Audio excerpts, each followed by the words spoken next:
Most journalists, they phoned me asking me, Ike, is it normal for a judge or magistrate to take 3 days in delivering a judgment? I thought I should also explain that. So we're going to see what's going to happen. Madlanga Commission, General Khumalo, they have testified. I'm looking forward to his testimony, what names that he must drop. And I'm waiting for big names.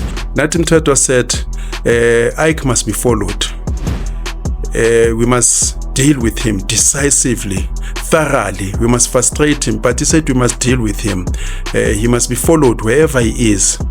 And I took those threats, which they are serious, but I did not hate him. I still don't hate him. So it is said that it has come to that. And I don't believe which the guy committed suicide. And South Africa, I have always mentioned, but they don't have a counter. They keep on antagonizing the world.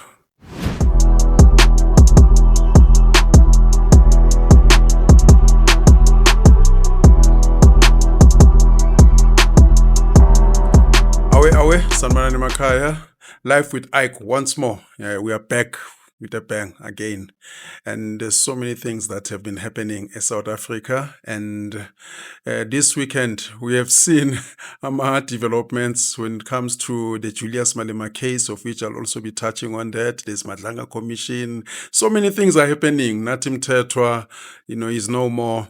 But when it comes to the Julius Malema case, most journalists, they phoned me asking me, Ike, is it normal for a judge or magistrate to take 3 days in delivering a judgment? I thought I should also explain that. In my, experience, there are judgments that take longer. And if it's longer, for me, it shouldn't be more than a day. And even a day is too much, because I remember the judgment Jacob Zuma, the rape saga, it took longer. Perhaps maybe judges, they want to make themselves clear since the matter is of public interest, is on TV. But for me, in that case, Malema, I think that the magistrate should have summarized and then give hard copy to the parties and to the media, and then they can read the judgment on their own. Could have summarized the evidence of witness A, it was about, this expertise, and summarize it, I find him credible. I find this one not credible. I took into consideration that what the defendant, why am I speaking of the defendant? Is it the defendant? I sometimes mix a civil practice and a criminal. They say it's the accused. Yeah, the defendant in this case. These are, the defenses that he brought forward. And based on that, I find him guilty. And it could have been 3 hours, the least, even 30 minutes, and then hand a judgment. We go to those who want the hard copy, the clerk of the court will also give them a hard copy, but it took longer than normal, and of which we'll see what is going to happen when it comes to his sentencing. Malema says he will appeal. And for me, my personal view, I hope Julius Malema in the appeal, I don't know how. I hope he wins, but it seems as if the evidence is tight against him, because they brought in experts who proved they were cartridges, because he was saying it was a toy gun, but all of us, we all could see. And these guys, they're not ninkampoomps. They know how the toy gun, reacts and so on too. But I hope that even if they find him guilty, they don't commit him to jail, because they're going to make him a hero. He's going to come and say, white monopoly capital, of which I've always been cautious with Julius Malema, because I feel that he's one of the best pseudo-revolutionaries of our times. He even said it in his own mouth, he's here to police the revolution. When he said, we don't want these people to revolt on their own and lead the unled revolution. A revolutionary for me is a person like Che Guevara, Fidel Castro. I always contested when people said Thabo Mbeki is an intellectual. For me, an intellectual is somebody who gives you a solution that works, or if not, he implements it, of which Thabo Mbeki has failed on all economic policies. Going to Malema tells people ukuthi they must occupy land. He doesn't do that. He follows all the banking protocols. He follows all the laws of the land. That's not revolutionary. Or revolutionary act, according to me. He said we must nationalize banks. Yet Abu Floyd, when they were in the EFF, he was running away, owing 5 cars. Where Kenigunen said he even came to him asking for money in Abu 18 because the banks were chasing him. The easiest thing to do was to defy the banks and say, I'm not paying you since we're going to nationalize you. But these guys, they live, within capitalism. And they've been implicated Guma tenders. Elimpopo. Hence, I have issues Gama tenders. Even here in Gauteng, when Herman Mashaba was a mayor, there were, I'll say rumors, because I don't want to mention people who told me, some senior advocates who came to me and say, Ike, the EFF is taking the legal desk, Yase City of Joburg. That's when we started to see the emergence of Ngogadobi, Notalimpofu, because the EFF was involved. They chased out all the advocates and the attorneys who were aligned to the ANC. Hence, they always threaten Herman Mashaba, if he doesn't give them, or they say so, if it doesn't give them certain parts of work in the city of Joburg, they're going to pull out from the government of their national unity then, or coalition government. Hence, I have a problem, with that, because they're chasing tenders. I always oppose tenders. People, they should be employed by the departments. Look at what is happening in Tembisa Hospital. Back in the days, we knew that if you work for the government, you work inside. If you're a cleaner, you're paid by the state. Your pension is guaranteed by the state. But all of a sudden, you are now answerable to the comrades. Hence, people are dying left and right and center. Hence, today, we have Abu Madlanga Commission. And for me, I've touched a lot on Madlanga Commission. I'm not in favor of it because we've seen what has happened in Gama Commission. It's a waste of taxpayers' money, of which in this one, it's good that we hear people coming. About General Khumalo, Bomkwanazi, Bofani Masemola, but it's gonna be you all the time. You, did you hear that? You, and then after that, what? We need to see people going to jail. I mean, now, do we have to wait for the commission to end? If there's evidence enough, Uguti, Cyril Ramaphosa is implicated. His relatives are implicated. They must attach. There's a forfeiture unit to NPA, attach property, arrest the guy, let him prove himself in court. Even Cyril Ramaphosa should be in jail because he was mentioned with state capture. The Tlenko saga, the Shanduga saga with Eskom, they prolonged the load shedding so that they can gain. And why is he not in jail? And everyone is talking about Palapala, and Palapala for me, it's a small fry. Yes. Do presidents not get diplomatic immunity? They do. Presidents, they've got this thing, diplomatic immunity, like we've seen during the Iraga al-Bashir. But after the questioning al-Bashir, he was the president of Sudan. He came in here.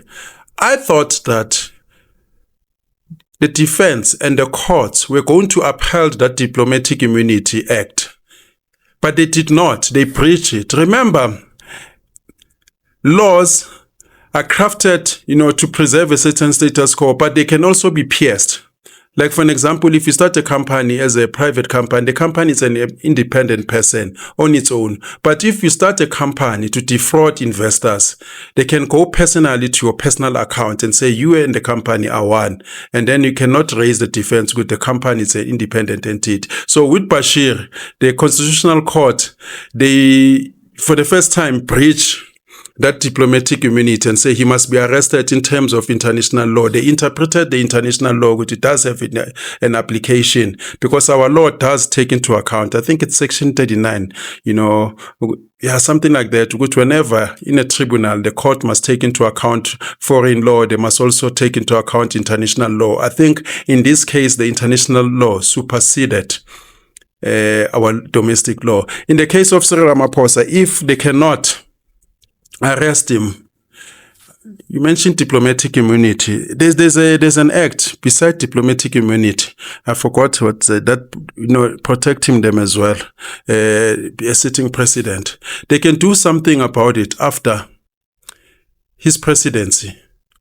Take him to court. Take him to jail. They must do that. Cyril Ramaphosa must face the law, like Jacob Zuma. Thabo Mbeki as well must also face the law, because there are certain things that he did to benefit himself. I mean, if you check the position of Zanele Mbeki is probably a billionaire. And what is it that Zanele Mbeki has ever produced other than using the BEE to benefit themselves? So that's the problem, Esugoyo. And Machila Koko came. Montana came. And these are not small boys. The guy who talked about the Shibin, Mulefe, in Saxon World, he came, he testified against Ramaphosa. Even though we know with these guys, they were pro-Zuma, but we can never do away with the evidence that they presented, go state capture, with Cyril Ramaphosa is involved. His son, the new Kuluguse in the form of, who's this guy's name? I forgot, Andile Ramaphosa. I mean, it was clear that Busasa gave him money. Cyril Ramaphosa said he will report him personally, but I don't expect much from Cyril Ramaphosa, because Cyril Ramaphosa is very cunning and he knows lots of things. He knows more than Mkwanas, because the intelligence, they brief him on daily basis. Presidents, they are briefed on daily basis with what is happening inside the country. When he wakes up, there's a report, which these are threats. So he knew about what is happening. And there is no way that the president can say, I'm not involved in the judiciary, the NPA. And the judiciary tonight, they must come out clean, because when people start to lose faith in the judiciary, I mean, you've got the bank statements, they are sealed. For what good purpose? If it was Zuma, they were going to be, uncovered. But it's Cyril Ramaphosa. It seems as if Cyril Ramaphosa is the darling. I always maintained with Cyril Ramaphosa, he's the strongest president we've ever had and the weakest president we've ever had. I know it sounds like a contradiction, but in terms of the people, he's weak. He's not liked. He doesn't have that mass support. But in terms of the financiers, the people who are supporting him, the globalists, the few billionaires who are controlling us all here, they got him. He's their boy. He's their poster boy. That's why you cannot touch Cyril Ramaphosa. That's why the ANC, they cannot touch Cyril Ramaphosa. Cyril Ramaphosa took us to the lowest lows of everything. Unemployment is high under Cyril Ramaphosa. 60% of the youth unemployed. I mean, in a normal country, there would be a revolution. People are hungry. The money in circulation has disappeared. The middle class has been wiped out. And even independent hustlers, they can feel, which, there is a new system which is so determined to wipe out the middle class. And once you wipe out the middle class, so what? So what's going to happen from there? Because it's the poor and the super rich in a failed state. And in the now, the middle class, they're squeezed. They're paying for education, paying for health. They're overtaxed. Security, they pay for themselves. The middle class, schools, they pay for themselves. They pay double for everything that they do. They pay both sides. And yet it's business normal. And they've reduced this country into all of us, we must look for a grant. I mean, what can you do at 350? It means you're not going to have a house, because 350, you go to Pick and Pay or any shop, it's finished. And then what's going to happen next? It means people are going to go do gambling, go to the churches, because when people are hopeless, they go to the churches. And then, there are being conned there. So we're going to see what's going to happen. Madlanga Commission, Abu General Khumalo, they've testified. I'm looking forward to his testimony, what names that he must drop. And I'm waiting for big names. I've heard enough of Matlala and Molefe. I want to see big names at the ministerial level, like they've mentioned about Nathi Mthethwa, of which for Nathi Mthethwa this week, we've heard the news of the passing of Nathi Mthethwa. And for me, I know, I said in the past, people are going to start celebrating. And people, they do celebrate, some of them, and they're making memes. But for me, it was a sad case, because I've met Nathi Mthethwa, and we didn't have good engagement. I think it was 2022. After the engagement, Lebisnayo, he said, because he didn't know what I was with another lady. I don't want to mention her because, she didn't give me approval. But he did not know what I was with her. As we were walking out, my premises base go, Nathi Mthethwa said, Ike must be followed. We must deal with him decisively, thoroughly. We must frustrate him, but he said we must deal with him. He must be followed wherever he is. And I took those threats, which they are serious, but I did not hate him. I still don't hate him. So it is said that it has come to that. And I don't believe which the guy committed suicide. And South Africa, I have always mentioned, but they don't have a counter.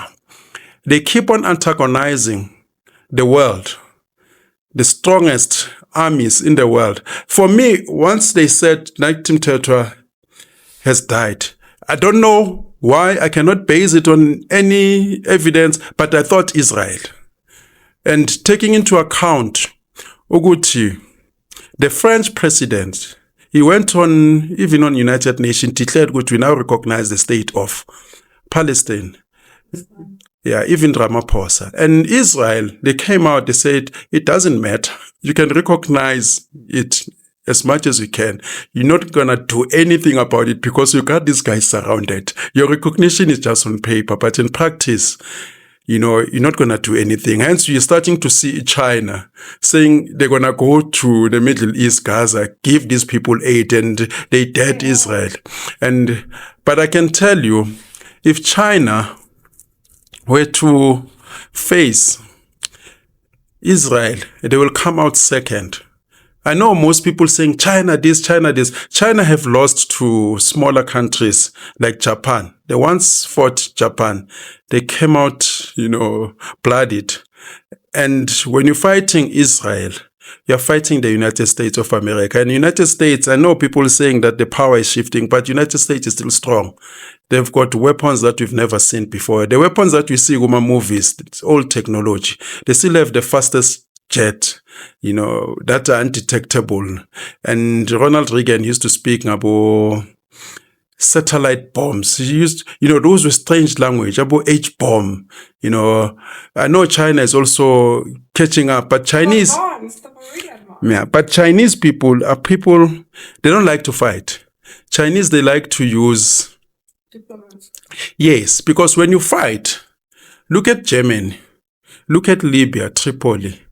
Even Gaddafi was, in tears when they attacked Libya. He said, I built Tripoli. Look at this country. It's being destroyed. China, they are building tallest buildings, bridges, skyscrapers. And they are aware, once you start fighting, America, they like shifting the war into your turf. They don't like the war, into, their backyard. They'll push the war into your ground. That's why they always put missiles next to Russia, next to the Soviet, so that they just activate and destroy your country and you start all over again. And China, they don't want that. Speaking of, apparently a blacklisted Russian cargo plane landed in SA recently, right? And then it left empty. If Russia was to bring weapons here, would that be for our help or our detriment? Just a side note. Look, in geopolitics, nations, they don't do whatever that they do or things to help you. They are helping themselves. There are situations where bilateral agreement, where, it is for mutual benefit, but they look for themselves first. It's only South Africa who go out there and take positions like we've seen when we told Guti they took the decision to take Israel to international court because Iran gave them money personally into the ANC coffers, of which as a country we don't benefit. It's only the ANC that can take our army to DRC, to Burundi, to safeguard dictators' interests and their personal minds where we don't benefit. It's only the ANC who can open our borders because Cyril Ramaphosa has got MTN, Rupert, Abu Visa, they've got companies all over Africa and therefore they're sacrificing this country. But other nations, they don't think like that. When Russia make decisions, it's for them. Look at Russia during the Cold War. All the countries that they supported Mozambique because Mozambique adopted socialism or communism. They supported Cuba. And then they got something from there. All the sugar went to Russia. In Mozambique, they took fish. In Angola, the same, and oil. So whenever they support you, there's something to gain, of which Trump is always coming, with that ideology with Zelensky, give us something, you've got mineral, South Africa, you've got mineral. So in South Africa, Tina, we go in there because Comrades wants to benefit personally. Even now, let's say the Americans were threatening us, sanctions, tariffs and all. South Africa, it's standing in a strong position, but we've been weakened by the ANC because they look at you. My money is in Panama. My money is in Swiss account. I'm going to lose as a person, individual. But South Africa has got strategic minerals that America needs to make bombs, to make certain things. They're only found here. There are minerals that are only found here. And we can use that as leverage. But unfortunately, most of these mines and companies, they don't belong to us. Because remember, Tina, we are simply caretakers. 1994, when we came in, Margaret Thatcher also made mention of that. Listen, we are giving you political power, but economy, mines, you're not going to take that. So everything stays as it is. Even the Afrikaners that did not control the country, they control public works. They did something because their numbers were few and they managed, to take the Afrikaners out of poverty. And they also managed, to take care of the labor reserve camps like Soweto, Bukeng, all the townships. So do you think that with because the USA and I think with Israeli have been working on sanctioning the ANC individuals, right? I think that's why for some reason South Africa or Ramaphosa and the ANC is going hard at Israeli recognizing Palestine and the flotilla thing that was happening and all of that. Do you think that with the sanctions of certain individuals, then maybe it might get better? Like South Africa won't have to involve themselves in all of these African World War things that are happening? I can say this from experience. It's all great to say we are sanctioning the ANC politicians as individuals. But I have never seen, Mina, anywhere else where there's reference, where people were sanctioned as individuals and the country never suffered. Look at Zimbabwe. They targeted Grace Mugabe, taking their honorary degrees and saying they must not come to Europe. But the country also suffered. I don't know whether by default the politicians, they shift the blame or cover themselves using the country. Even in Cuba, I think Cuba, they sanctioned the country. But Zimbabwe is the recent case study. Once you sanction individuals, those individuals, they're never going to sit there because they've got power. They're going to use the country to benefit themselves.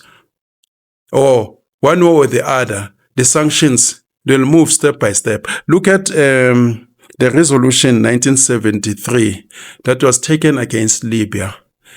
They said they're targeting the government at Tripoli, Gaddafi, and his cabinet. But it ended up being Libya suffering because the bombardment was extended to the people of Libya. All of a sudden, we saw the World Bank, IMF giving dollars to Libya so that they become indebted. This is the country that did not owe IMF. This is the country where everything is cheap, education is free.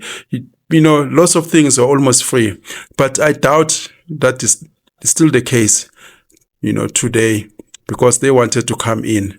So we'll see. They can say that, we're sanctioning Cyril Ramaphosa as an individual, but the politicians, they'll always find a way to maneuver. I mean, we've seen it in Iran, where they were targeting the Iranian leaders. But the country also suffer in the long run, because to what degree can you sanction an individual? Practically, I ask myself, what is it that you do? Close their bank accounts, attach money like we've seen in Russia during the fight Russia, Ukraine, where all these oligarchs, they lost their monies in foreign soil. But the country, eventually, it suffers, because from there, you've just laid the foundation. They move to gear number 2, like we've seen Biden saying, you know what, now it's time to intensify. You've just opened up a can of worms. So the ANC will fight, and take aside the China. But China, they're looking after their own interests. Even when Gaddafi was killed, China and Russia, they could save Gaddafi. All they needed is for one of them to vote against the 1973 resolution. The disappointing thing is that Jacob Zuma also voted in favor of NATO, Gabon, Nigeria. And Gaddafi was standing up against or opposed the Chinese interests, because he was saying, let's just look inward, as opposed to looking at BRICS or China, to be our messiah. Right now, we are all talking BRICS. But you check, what is it that we're benefiting from BRICS? I ask people, okay, from China, what is it that we're benefiting from China? Forget individuals, the ANC, who've been given concessions and whatever that they've been given, because Chinese, they bring their products here, fully fledged. But they said that with the EVs, they'll actually manufacture them here. So I think there's also somehow South Africa is busy with the lithium extraction. I'm not sure where, but I think the EVs will be manufactured here. China says that. So we'll see when that happens, because Ford is also closing down the Gqeberha and the Silverton plants. Yeah, but the Chinese are known as well to manufacture on foreign soil. We've seen in some African states, even Zambia, Zimbabwe, where they bring their own labor.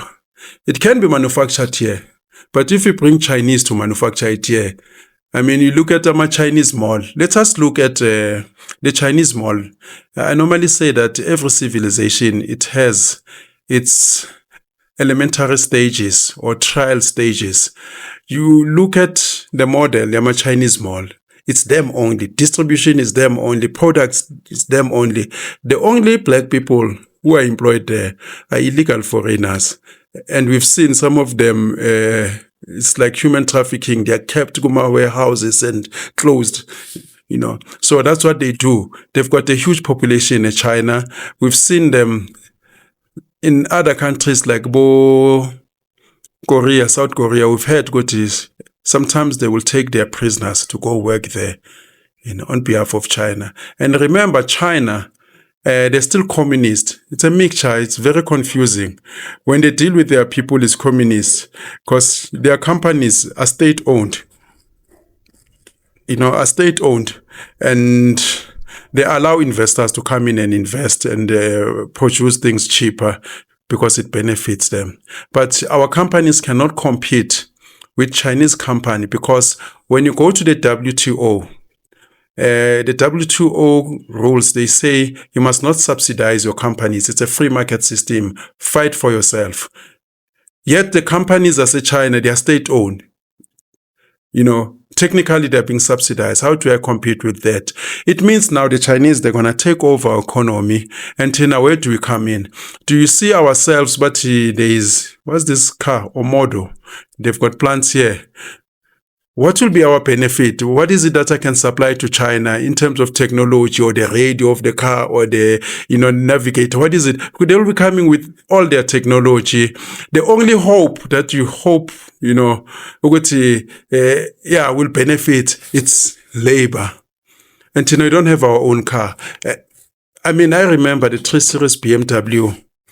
There was a 3 Series BMW. I don't know them. F30, I think it was E something, E47. There was a case where they said the interior has been designed by a South African. So we want those type of partnerships. Look at the taxi industry.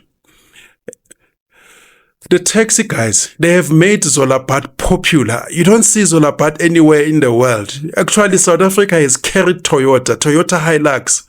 Has been, carried here. You don't see Toyota Hilux in America. The Boers, they use it. The taxi guys use, Abu High Ace, Wenkomo. And we don't have anything. By now, the taxi guys, instead of fighting for our roots, they should be in the value chain, Toyota. But you know what? We know there's a South African company supplying the buses, Okay, maybe Ngomaskandi, they like music. The radios are supplied by Mrs. Zulu. We don't see that. And you look at, when I'm talking about Mrs. Zulu, most people, they pride themselves, who's Zulu? Like we see Nabongizo Mkudu, but hey, people are fighting now. They say the gays are wearing their own outfit. It's kind of crazy because the family of Mrs. Zulu, they accuse Mrs. Zulu of being gay. They say these are his family members. They say they heard that he's into drugs. They heard that he sleeps with other men. Hence, the way he looks today. And the Zulu people from KZN, they got nothing. Most of the land under Ngonyama Trust is occupied by these multinationals. I'm told that there are mines there, But people don't benefit. It's only, few monies that are given to royal families. And then from there, it's nothing. But people are fighting for what gay people are wearing their outfit. I think they should, stretch it a bit further, talk about things that are benefiting us. So these companies are coming there. They want, to get hold of, Ngonyama Trust. And what has Ngonyama Trust done for the people of KZN? Actually, the king, KZN, is now a subject under Mayor, Nabuma Premier. He waits there and is told when to sit, when to stand up. I saw him the other time. He's even missing steps. So that's why, they leave you, surprised. But that's what is happening. But I don't believe that the Chinese, they've got our best interests. I don't think that the Russians, they've got our best interests. You might, somewhere get our crumbs, but they're looking for their own people. Look at our population at these countries. They've got a huge population. China has got a huge population. Even though they came up with one-child policy, I think now they've extended. And probably they're going to extend further. Do you not think we would see once the sanctions are implemented on the actual individuals, right, or imposed, aggravated upon, right, on the actual individuals, then things or scandals such as Fikile Mbalula's trail of cash payments that's been received will cease to exist because politicians will now be uneasy to accept bribes that easy, and hence a better country. Let me say this. I'll answer you on sanctions individual. You know why? If you can go to Cyril Ramaphosa or Petrus Motsepe, let me use Petrus Motsepe.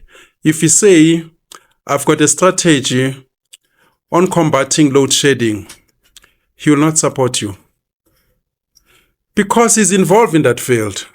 He's involved in load shedding? No, not only load shedding, but you'll be involved with clean technology.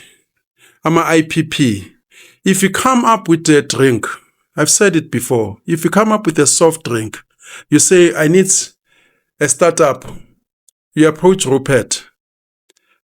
he will not support you because he's also in that field. You might find Guti, he's got shares in all these companies together with these politicians. They are everywhere, these guys.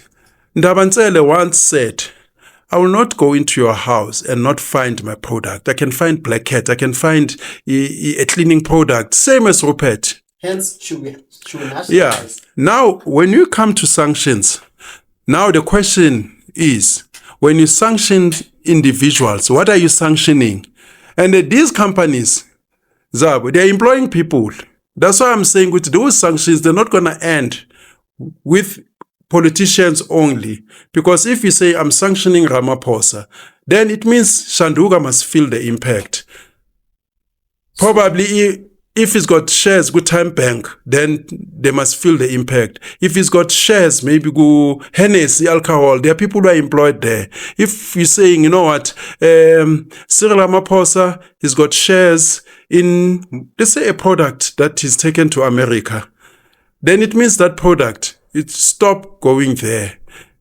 And then what happens to the employees? Some of them, they have shares, they're plugged into these companies. Zabo Rupert. You might find Guti Rampele is there, Zanele Mbeki on a 2% here, is to guard the interest. So now how far do you go? Because somebody will say, guys, what about McDonald's? We are targeting Cyril Ramaphosa, but he's got something to do with Coca-Cola, South Africa. Then what happened? How are those sanctions looking? Do you say, you know what, we sanction a percentage? When we sanction him at McDonald's, does it have a spillover effect to the company? Because you cannot say I'm sanctioning him, but I'm still allowing his products to come into my country. If you hit them with tariffs, the politicians, they move the blame or the cost to the consumer.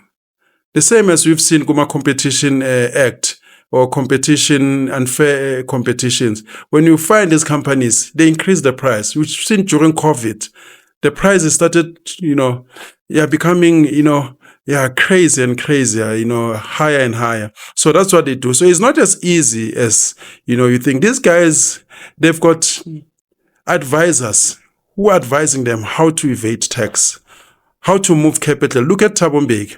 Thabo Mbeki, he allowed the biggest capital migration around 2001 when monies were taken out of the country, Bososol going to London, because he agreed with the captains of industries of the day with, no, guys, we need to shift our monies here in South Africa so that, we are safe that side. And therefore, you cannot tell the open hammers. For the first time, when they showed our ratings, there was a time when Motsepe was number one, the richest man in South Africa. I disputed that. I said it cannot be that Motsepe is richer than the open ham. What they simply did, they took their money out of South Africa to London Stock Exchange.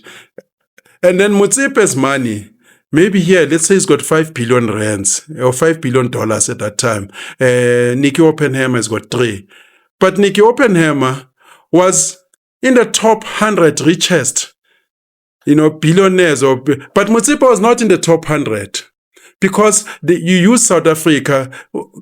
Nicky probably had 1 billion or 500 million in South Africa, but the rest of his billions are in London. But when you take into account our statistics, you tally according to South Africa to create the impression of, no, darkies have arrived. Motsepe is rich. Ramaphosa is rich. You can never be richer than the people who made you. These people have been here for 200 years. These people have been mining. Go Kimberley. Yes. Some of the reasons for behind pushing for sanctions is that it's the following policy alignments. Obviously, because of BRICS, South Africa being friends with BRICS and Iran, obviously, or being a part of BRICS. And also the ICJ case of Israel and Palestine and the land expropriation laws and the domestic issues, the corruption, service delivery, mismanagement of funds and all of that. How is the US involved in all of that? How do they benefit from these sanctions? Remember the Yes, they're looking after my interest. So that's why 1990, they announced that they're going to set up one of the biggest army base in Africa, which was in Botswana, to safeguard their interest. And Ngama sanctions, they do that because you're threatening their interests. Remember, Tina, we're only security guards in this economy. All these mines are owned by them. Strategic minerals, they're owned by them. So if you say you're taking a land, you're simply taking their land in South Africa.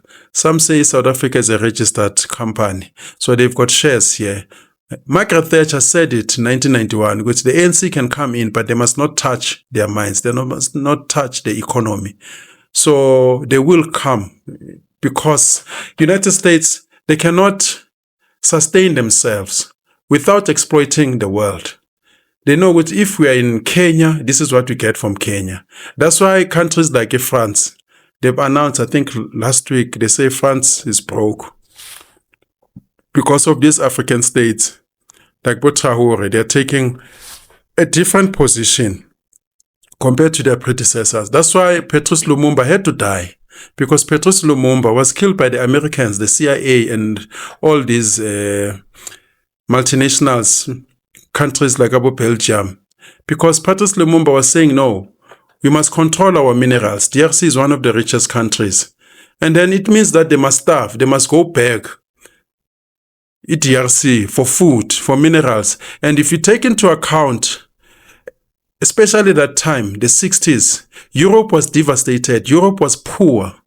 I mean, at some point, even 1990, our currency in South Africa was stronger than in France and many European countries.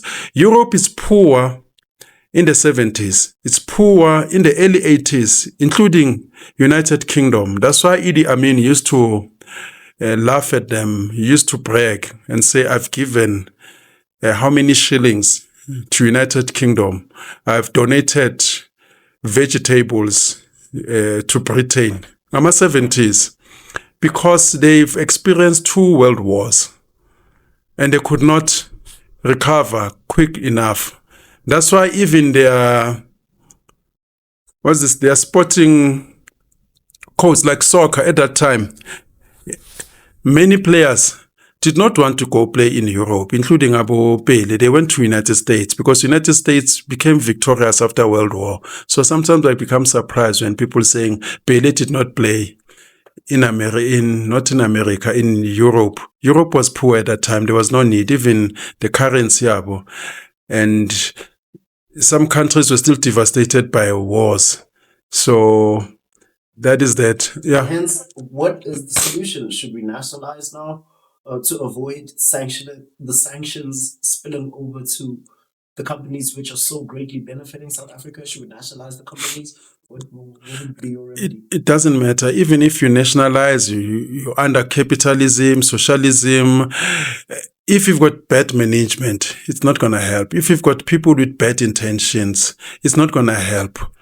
And I mean, look at countries like Zimbabwe.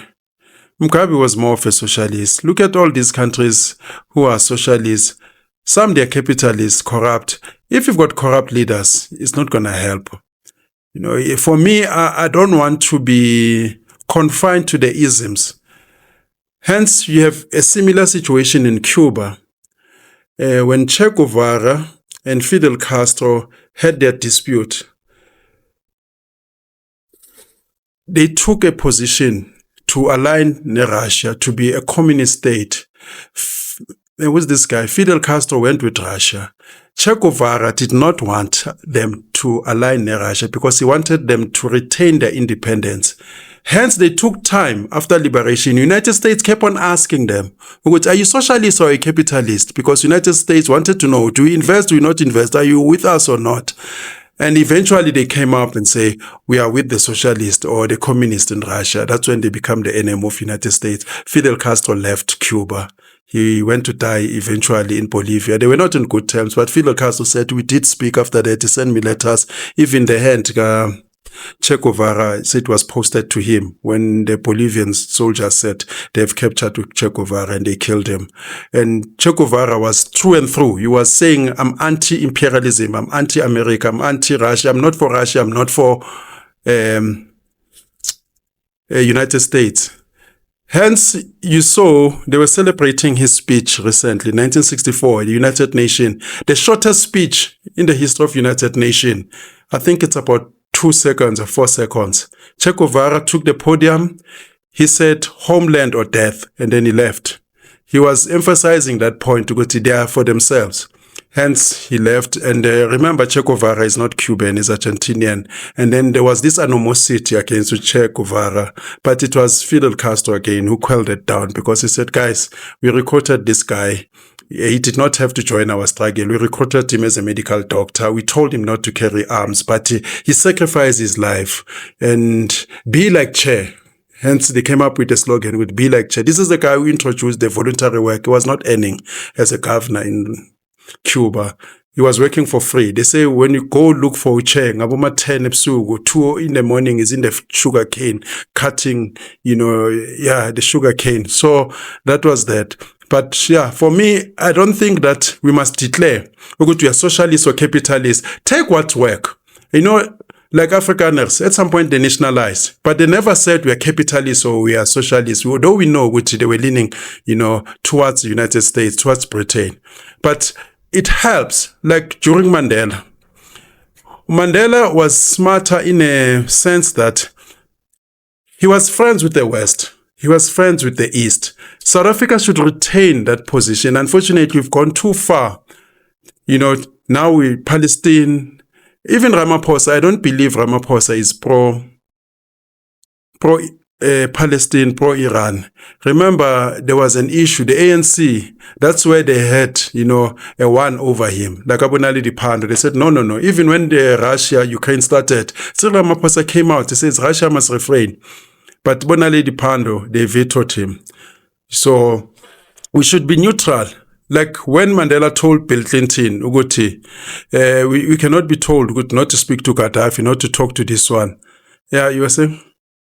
We were just speaking about the DRC now. So the former president, Joseph Kabila, was found guilty the other day of some of the charges are treason, war crimes, and crimes against humanity, right? So he's been sentenced to death in absentia. He wasn't present during trial. So what do you think of that? So he's obviously not missing right now. Yeah, for me, I've seen that. I don't know whether they did the same with Pinochet. Many dictators where they are sentenced to death in absentia. It's not the first time they've been doing that. But for me, I still think that it's just, semantic. It's just a waste. Because how do you sentence a person to death in absentia? Because in terms of the international laws, every person must plead his case, must, be represented, must be there. What happens if they arrest him? Are they going to say straight to the gallows? No, they won't. They will still try him. So for me, it's just a theory to say we are sentencing you to death in absentia. Do you see DRC? If they capture Ukabila, what happens? What does that mean? Are they saying you've already been sentenced to death, you've got nothing to say, straight to the gallows? No, it won't happen. Otherwise, there'll be an uproar, even the international community would know, you've killed a person without a trial. It's one of the most fundamental rights. You've got a right to appear. They will still take him to court. And for them, it will also benefit them because they'll want to be seen to be just. And they'll want to humiliate him like they did or Saddam Hussein. Even Saddam Hussein, they knew that they were going to hang Saddam Hussein. They said it, even if he surrenders, he's going to be hanged like Gaddafi. That's why I had an issue with Zuma when he took the site in NATO because the United States came. I was heartbroken when Gaddafi was killed 2021. They made sure that Gaddafi was going to die because they told him that even if you surrender, you're going to die. So they ensured Guti, he must fight till the bitter end. Hence, they did that. Well, Saddam Hussein, they captured Saddam Hussein, they humiliated him. They did not even give him a piece of paper and a pen. Saddam Hussein said, can I have a piece of paper and pen so that I can write evidence? They killed, I think, one of his lawyers. Saddam was almost not represented because even cross-examining the witnesses, some of them, they were not credible. But instructions were given, go to find this guy, by hook or crook, he must die. And eventually he died. But I like the way Saddam Hussein went down. If it's him, because sometimes these guys, they can have somebody else, as a proxy. That was the doubt, man. But when he died, they put a rope on his neck and they kept on saying, what do you say now, Saddam? Do you have anything to say? And he was defiant till the last. He recited his prayers, Allah Akbar. And he said, you'll burn in hell. Even in court, he was defiant, and they killed him in that way. In his speech before he died, he said, the country that's killing him, which is his own country, will be slaves to the Americans. So, which is true. Are they slaves today? I mean, the Americans, when they come in, Donald Trump tells you they've got oil there. Obama was stupid. You should have at least benefited something there. When you come in there, they've got this and that. You must take that. You cannot be there for free. Even Zelensky told Zelensky, what about minerals? Even with South Africa, when they come in there, Ramaphosa, we want to know we've got resources, minerals, please, you can come in. They were like doing this. So these guys, they don't go in there for free. If they come into your country, they must have something to benefit. What are the chances that our presidents will come together under Traore's way of thinking? They will not come under Traore. South African, not only South Africans, Africans, they've got ego issues, and I mean they did not unite during the era. Who's this Kwame Ture? They did not unite. Not Kwame Ture, man. I want to say Seke Ture. They did not unite during Kwame Nkrumah, Nyerere. They did not unite during Gaddafi. Gaddafi came here to South Africa. He said, can we unite as a continent? Thabo Mbeki said no. He said, can we put an African bank? I'm financing it. We're going to have our own African currency backed by gold, not speculators. Thabo Mbeki said no. Because it was the battle of who's going to lead. Of course, Saddam was also, not Saddam, Gaddafi. He was ambitious as well. But they denied him. Some of the situations that Zimbabwe faced, I'm not saying Zimbabwe is right. I'm not in favor of Mugabe because he lived like a Skotani. But somewhere he was raising legit issues. The only problem I had with Mugabe is that you cannot be preaching anti-West and when you live in opulence. You must suffer with the people. But he was not doing that. I mean, look at the people of Cuba. When Cuba was sanctioned again, 1992, when the Soviet fell, people of Cuba, they said no amount of money in the world that can buy the head of Castro. They moved the trucks, the tractors, they used donkeys because Russia could no longer supply them with oil.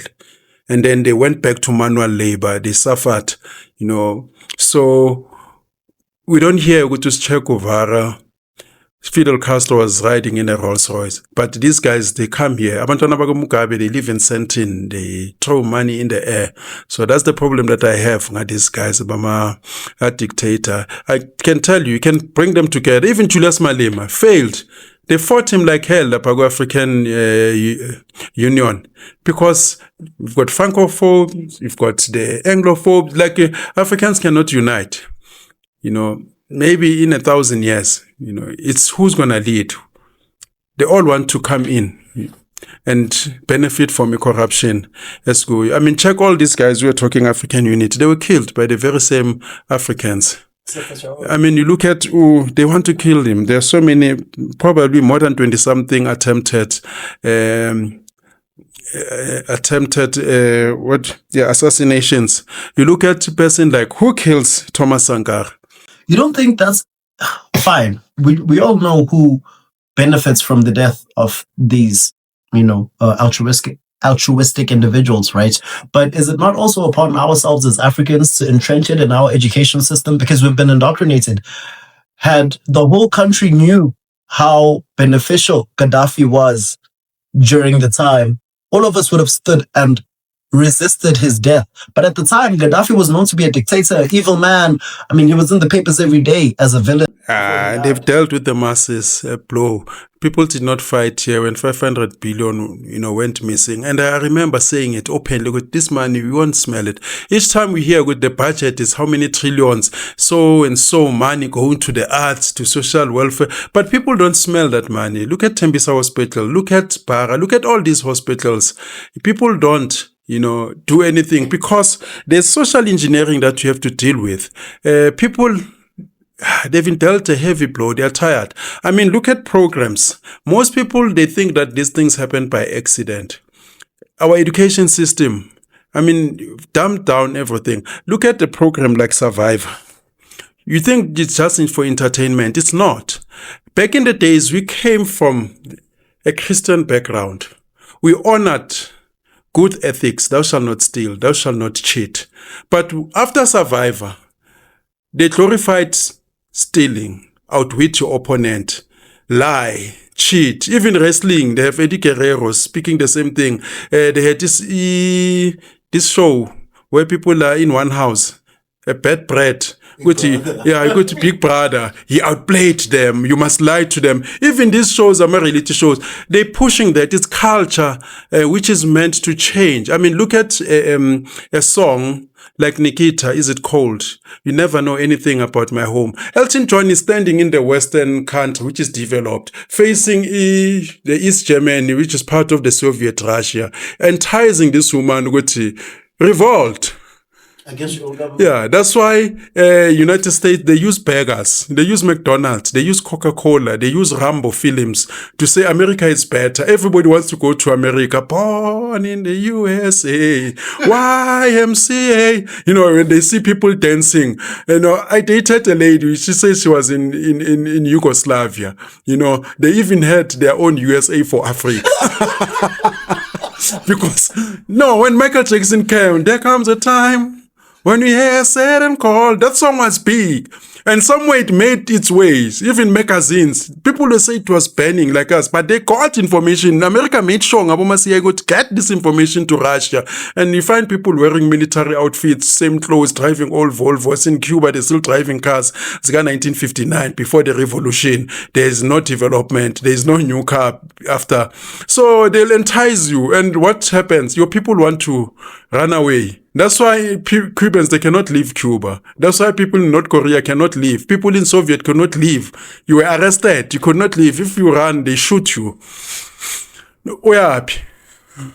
That's yes. You come back. These guys, North Korea. These guys, when they play in the Olympics, in the World Cup, their teams, what they do? Those soccer players, they say they are playing in the United States. They tell you, should you run away, we're gonna arrest your family members. They do that. Some of them, they risk it all and then they flee. If you see a boxer, he's a Cuban, you must know he ran away or maybe was raised, in Miami, those who ran away. Yeah. But normally they don't. So it's the social engineering, all these programs. Do you think it's a mistake that everyone is tracking? Do you think it's a mistake that in South Africa, with all the rich culture that we have, we start seeing men making babies and running away? We used to hear these things in America. I mean, I used to be surprised when I hear these guys about Tupac, my father ran away, about Shaquille O'Neal, my father left since at your shop. I was surprised. Good, how is that possible? But now it's here in South Africa. How many women are raising kids single-handedly? There's no father. It's not a mistake. There's no father. This guy has never seen a father. This guy is going to become, a tool. I'm like Rockefeller. Rockefeller introduced public schooling. Back in the days, you did not need to go to school. You worked for your family. But Rockefeller said, you know what? We need social engineering. We need to change these guys. These guys must come work for us. Abofort. We need workers. Even in South Africa, we must kill their cows. We must take their crops. We must take their land so that they come to Joburg. They come to work in the mine. Back in the days, you only had to go to school if you're an entrepreneur, an inventor. You want to learn a certain skill. But now they introduce public school to arrest us. For 12 years, we're in school. From there, they introduce another 4 years. When you come back, you cannot invent anything. You're looking for work. But if you go to universities, some cultures, they're still authentic. I asked a couple of Indian guys, have you prepared your CV? Where are you going? They said, no, CV for what? I'm going to work, for my father. I'm going to work in the family business. It's only us, which is unnatural. We are the only nation, black nation in mass, where we teach our kids so that they can work and be taught by other people. So a lot of things have changed. And you see people now, we are into the whole era. I normally say we're into the whole era. I mean, you cannot go to date. Now, all of a Sunday, you see, good man, this person is not here for me. He's posting, he's shooting the food. We're not even having a conversation. People are shooting the food, they're posting, they're sending to their friends. Can you take me a picture? They say, yo, so it has become like that. Even with us guys, that's a shoot, I'm a painting, petty portrait. So, we used to see this thing on my music videos. It eroded our culture. I fought these things, good WTO, when they were fighting for culture to be included, good WTO, fighting with SAPC, South Africa must not agree. Paulo Jordan was still a minister. We used to fight him, but don't allow South Africa to be part of those agreements. Because once you put culture on WTO, it means the free for all. Americans, they're going to come with their, products fully finished, and then they change the culture. Back in the days, a person like Brooke, I mean, it was like someone in Jabona. What is Cabaret? Brooke became popular. Even Brooke Mangezala, she'll be walking on red carpet. Even Zoto abantu magase supermarket abokoko bafaka into izembatho zasewesel naseRoma. Oh, sawubona Zoto. Ngicela ukuthatha isithombe nami. Back in the days, she'll be frowned upon. Ngama 70s, 80s. So a killer. I mean, how many guys coming out of jail? They go to ama shows and say, "Man, angibulala abantu abangaka," and all that. They become celebrities, all of a Sunday. So the culture has changed. So I don't know how long, will it take us to come back, but it doesn't look promising. So where are those people who are going to revolt and change things? If you come, people come to me and say, "Ike, you talk too much, my brother. What do you want?" I mean, I've heard people say, "Ike, what do you want?" I've had ministers asking me, what do you want? I meet them sometimes go my events, hey, in fact, ufunani. So that you can stop talking. Some, they even tell me, which we watch your videos. Even this podcast, I meet people like, we see you, but we hear you. Sometimes they laugh and say, but you're telling the truth, Let's just talk about that. The Gaza Flotilla, right? So the story is that during the week or the past week, Israelis navies intercepted a convoy of boats. I think there were 50 or 40. And there was activists, right, with humanitarian aid supplies in Gaza. And then I think I shared some of the videos on the group where some of these activists were saying that they were captured or intercepted and now they kidnapped by Israelis and stuff. So one of the people there from South Africa is Nelson Mandela's grandson, Mandla Mandela. And then there was also Greta from Sweden. She's well known as well. And then the South African government immediately released the statement, Ramaphosa, saying that they're demanding the release of those activists because it's a violation of international laws, right? And then Trump also started tweeting, I think it was on Truth, so that's where he tweets these days, to say that Israel has to stop the bombing and start negotiating for a ceasefire and some of the things that he said on the... So what do you think of that? Do you think that even though it was international waters, as they say, that Israel did not necessarily have the right to do that, but do you think that they were defending themselves, Israeli? And then what do you think of this flotilla? Do you think that it was just to make people aware of what's happening in Gaza? Or do you think that it was like a legitimate humanitarian act to say that people need food, so let's go give it to them? And how do you think South Africa comes in all of this? Nathi, what do you think is going to happen to the hostages, right? Do you think South Africa... deported. It was what Israeli said? They're going to be released. I think Israel has got nothing to gain, Madlanga Mandela, but they will arrest them, to show them who's the boss. And this thing of international waters, it doesn't apply when it comes to certain countries. International law don't apply when it comes to superpowers like the United States. We've seen when they attacked Saddam, they did not consider that. The United Nations had to come after to endorse them. And some of these guys, it's very difficult to follow them because you have to follow the money. Who's taking them there? I remember when COSATU went to Zimbabwe to protest with the Zimbabwean government is banning the labor activism. And it surfaced. I heard from one guy who was involved. He said they got monies, even must pay pence, from one NGO, which was from the West.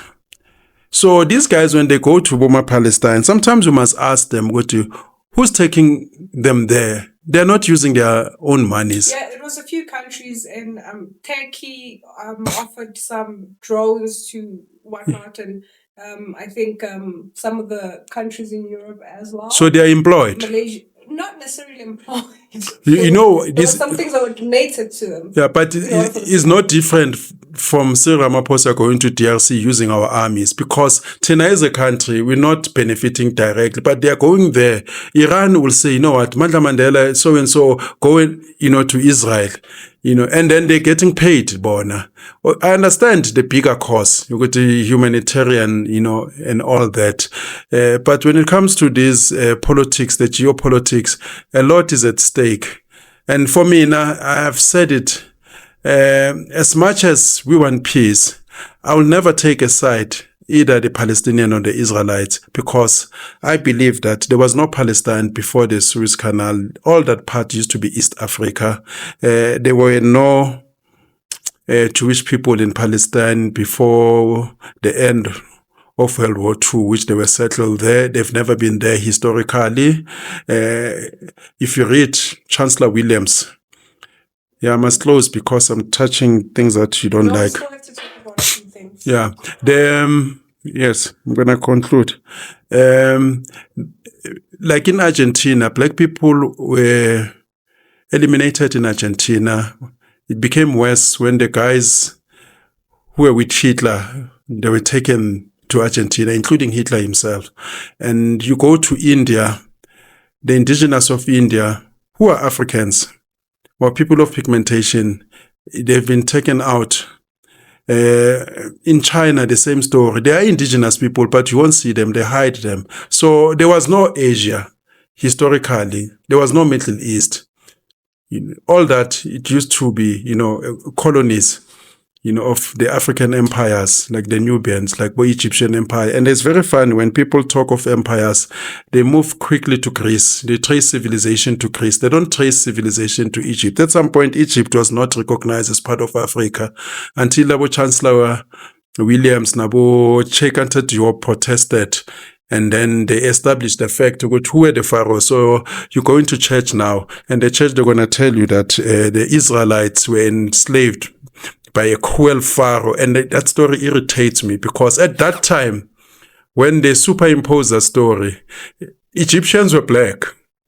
The pharaohs were black. The Imhotep's, the Pharaoh Akhenaten, the first pharaoh to come up with the Trinity, So when they say they were enslaved in Egypt, they're lying. It could be true. It's a mythology. And it could be a reverse. You're confusing mythology and history. Historically, the people who were only enslaved or expelled in Egypt are the Hyksos, because they sided with the invaders. The same way as Germany had issues with people who are siding with invaders, taken out of Germany, having a final solution, they must go to Palestine, they must get their monies in Palestine, where they agreed with England.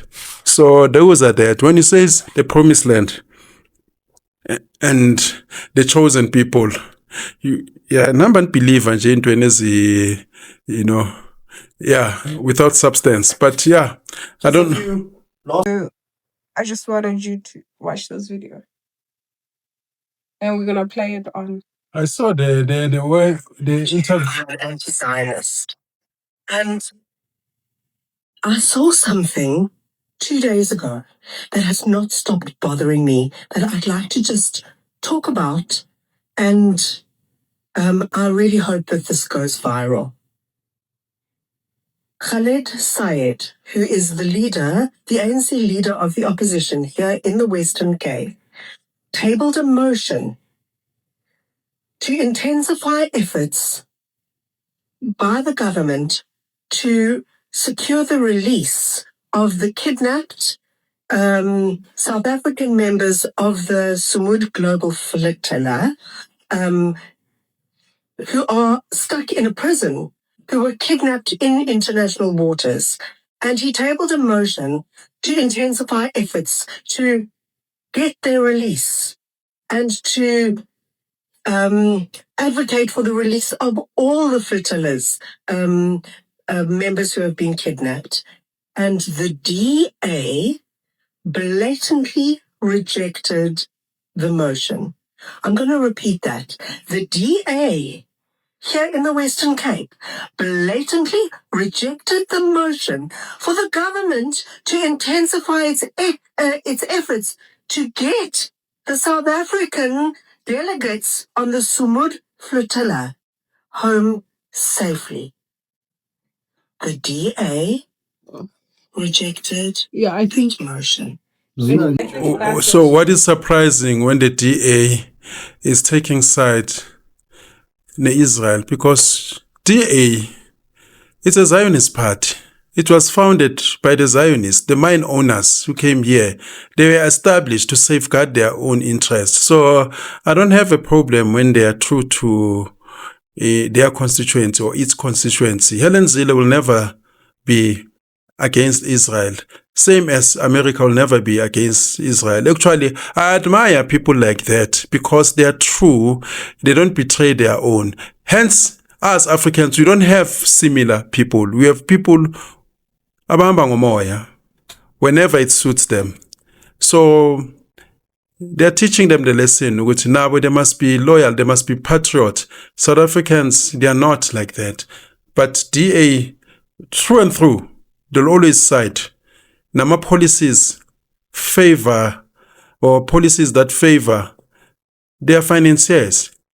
They are Zionist financiers, of which I admire them for that because they don't betray their constituents, even though their interests are opposed to mine. But I admire people who stand out and say, I'm for this.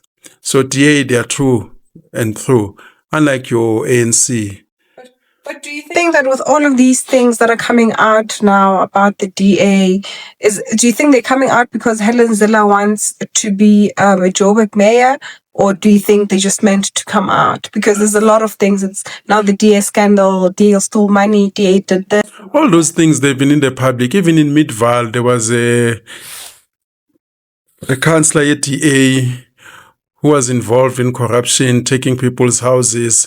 There was 1 billion, I don't know whether it was involved DA, Guma, advertising. There were so many things that are coming out. Even the Guptas at some point, they gave the DA money. It was never an issue. I mean, there is no difference between the DA and the ANC. I don't make a difference, man. Between EFF, ANC, they are all in parliament. They're all safeguarding the interests of the multinationals. That's why when people saying we need to vote for a different party. What different party? Because Helen Mashaba, PA, Inkatha, they're all the same. The top 5 parties, they're all for multinational. They're all talking, in protection, I'm a foreigner. They're all talking, the language of the globalist. For me, I'm against the system. The enemy is the system, the parliamentary system, Jeskuyo. It's a betrayal of, the masses, the Codesa consensus. So that's why sometimes when people say, Ike, why don't you stand for office? I'll be part of that corruption. Even if I don't agree with it, I'll be swallowed by the majority. The only time this thing can work is for a party that can come and start defying all these, protocols and laws that are meant to benefit these multinationals, including defying the Constitutional Court, we don't have that brave person or that brave party that can come and say, you know what, I see the Constitutional Court has made findings and judgment. I note that, but I'm not going to follow that. I'm defying them. Because you need to be like that, or else, short of revolution, you need a party that's going to stand out. Yeah, we're so saying that was all for this week, and hope to see you next time. And yeah, the normal applies. As they say, you can comment, share, subscribe, and what else? And like. Yeah, peace and out.